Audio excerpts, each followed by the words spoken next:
You know, this revolution is filled with so many ironies, really. First you tell us that it is manly to keep your word. All right? If you are a man, you keep your word. And now all that the black people in this country are demanding, and even the black people in the whole world are demanding, is that you keep your word. You told us we were free. Well, then show us that we're free. You told us that there is justice, equality for all in this country. Well, then stick to your word and let us see the justice and equality for all. Or else admit to us that you're not a man, you're a worm, you're afraid of us, you're afraid to give us equal stand. You're afraid that if you give us equal ground that we will match you and we will override you. And if that's what you're afraid of us, then tell us that's just what you're afraid of. But don't keep hiding it from us and holding this up to us, and every time we ask you for something, you give us a little bit of something, and it's all tokenism. We don't want tokenism. And there are most black men in this world that don't want charity. And yet still every time we ask you for something, you give us a little piece, a little piece. You're playing games with us. We're not children. We're big men. I've seen my father have to put up with all kinds of stuff.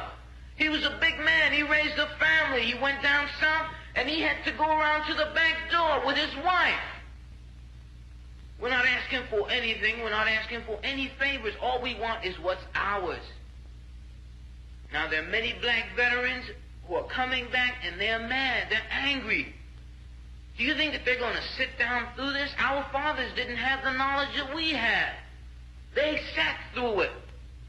But there are other black youth that are not going to sit through it. We know about Che. We know about Fanon.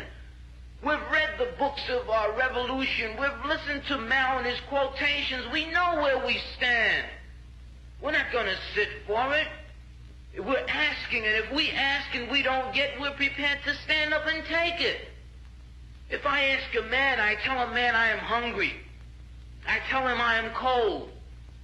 And I ask him to do something about my condition. And this man holds a loaf of bread right in front of me so I can see it, and I keep asking him, I'm begging him to please give me a slice of the loaf of bread. I am hungry. Then it is known by every psychologist that the next step in the progression is I am going to knock him upside the head and take the bread from him. I'm not going to starve to death. All we're asking, no one wants to see blood. No one likes the smell of blood. No one wants war. Anyone who's been in war doesn't want war. Everyone knows what it is to see the inside of a man's gut hanging out and see your friends die, see relatives die. No one wants to regress back to the state of mind where you have to think it's all for the cause, therefore my mother has to die, my wife has to die, my brothers and sisters have to die. No one wants that. But you're pushing us to it. You're leaving us no choice. We're asking, we're begging. The students up at Columbia, they ask. The brothers down south ask. The brothers in Latin America, the brothers in Africa, they're all asking. All they're doing is asking. Our fathers asked. Our grandfathers asked. The presidents of our universities, our colleges had to go to your back doors to beg that their children be given just enough money so that they could be taught something to live off. And yet still they asked and asked and asked, and you refused to give them anything. Now, we're just about out of patience. We're not going to ask anymore. The news media says that it's only the young that are militant, only the young that want this and want that.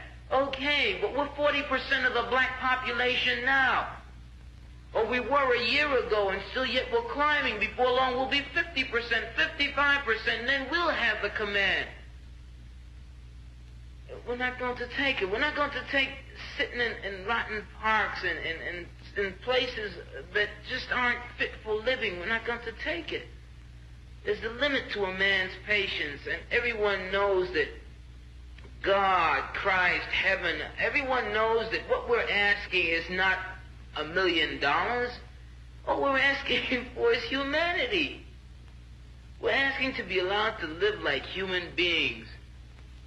And God, you tell us that this is too much to ask. You're sick. You're definitely sick. How can you tell me that it's too much to ask to be a human being?